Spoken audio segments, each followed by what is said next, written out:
Oh, so you like the Hero Carousel, but it's just too honking big. Okay, what do you want me to do? Oh, you're gonna make it smaller. Okay, and how long do I have? Oh, 0.2 seconds. Great. Stick around, I'm gonna show you how to make this gargantuan carousel hero web part smaller. I'm a SharePoint expert, play with data extra, careful with my hands cause I gotta use them forward. Alright, let's get that timer rolling. Alright, first thing you're gonna do is you're gonna go into edit mode, because without edit mode none of this is changing. And you got this big old giant thingamabob here, this behemoth. Well, the reason it's so giant is because it's filling up this whole like one column section. So you're gonna click here in the white space, you're gonna go to properties of the section, and you're gonna smackety-dack it into 2 or maybe 3. I mean, if we really want to get super fancy, we could even try doing a flexible section. We'll smack it down in the flexible section, and then I believe, see, we can do, oh, look at, oh my gosh. Okay, and then you republish it, and then you're good to go. There you go. Pretty slick. You did it. Alright, now let's slow it down and talk about what's really happening here. And before we do that, please, if you found something you like, please hit that like button, subscribe, share, and hit the bell notification so you can know as soon as new content is available. Alright, so let's break this down a little bit here. So basically it's like this.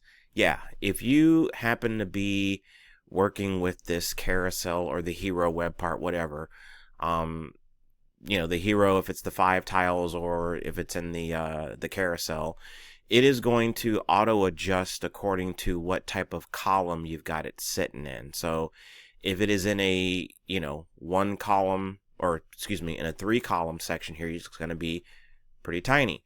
But if you go and edit the properties of this, oh my gosh, of the section, not the web part, but the section, you got to click in the white space up here to get to the section properties. So right now we're in 3. Let's see if we go to 1/3 left, 2/3 right, or 1/3 left, whatever, and we go 1/3 right. See, now it's giant again. We go to 1 column, it's really giant. 2 columns, a little less giant. 3 columns, even less giant. Giantism. Okay?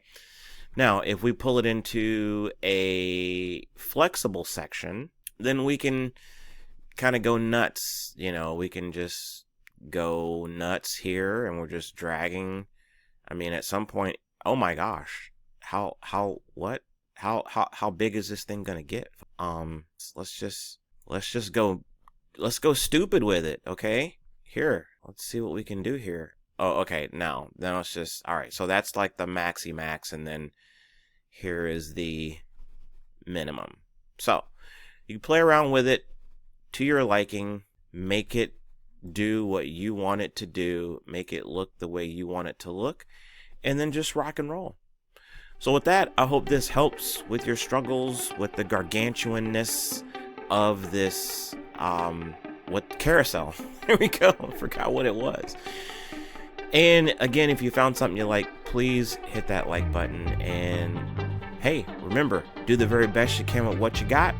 Remember, SharePoint rocks, and so do you. We'll see you next time, y'all. I'm a SharePoint expert, play with data extra, careful with my hands cause I gotta use them forward. Yeah, I'm a big old nerd, I like maple syrup on my pancakes, I don't care what you heard.